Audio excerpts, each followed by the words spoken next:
They say a leopard can't change its spots and a tiger can't change its stripes. And here in Jamaica, I've literally seen a thief take something and don't want to be labeled a thief.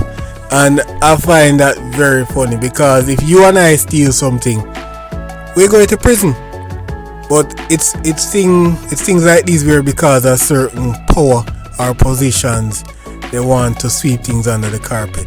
So listen to this story, but first before I get into it, take a listen to this message from our Prime Minister.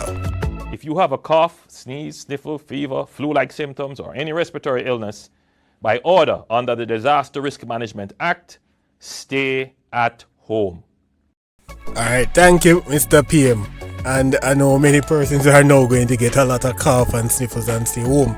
Alright, so this story now, where Dr. Percival Bahado Singh, he was the former manager or some bigwig by Petrojam. He took some money to take trips and didn't go. And so that is fraud.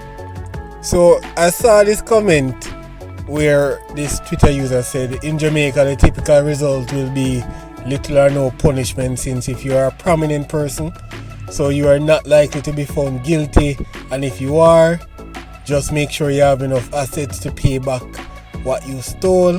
Folks, do not try this at home if your home value is less than 50 million. And what I find funny is that this lawyer, Mr. Bert Samuels, is saying that his client has already repaid the money that he has been arrested for. And that I do not understand, because if you're a thief and you care back what you thief, you still should be locked up for being a thief. You're a thief with a conscience. So I don't understand this, because if I stole something from courts, let's say from courts, and I care about the thing that I stole from courts, I am still going to be charged because I am a thief.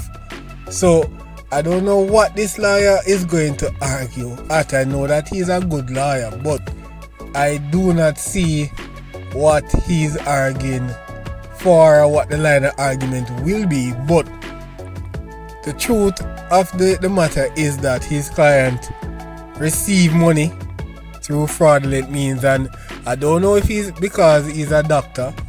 There is some magical explanation that a PhD affords him, but if you are a thief, you are just a thief.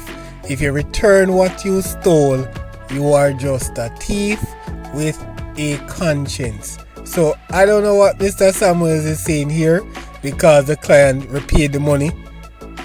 What, because he repaid the money he shouldn't be charged? No.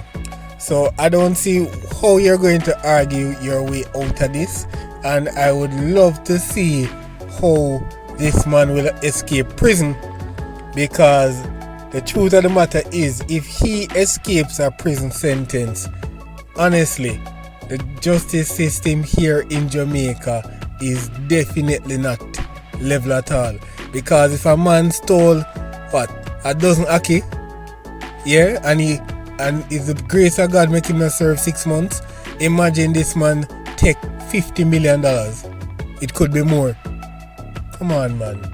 So we will look what happens to this case, but as I just said, if he doesn't go to prison, I will definitely lose faith. So people, ensure you watch your news and keep abreast with this. And of course, what do you think of this? Should he go to prison or not? And of course, continue to be safe, be good, and watch out for the next videos.